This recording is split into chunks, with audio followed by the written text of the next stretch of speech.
Hello guys, so this time nagbo-boil po ako ng luya.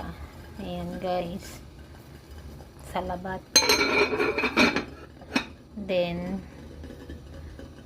lagyan natin mamaya ng ng lemon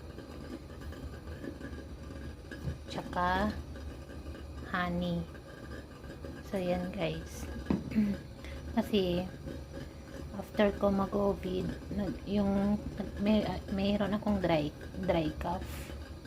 So try ko po yung yung salabat na may honey and lemon.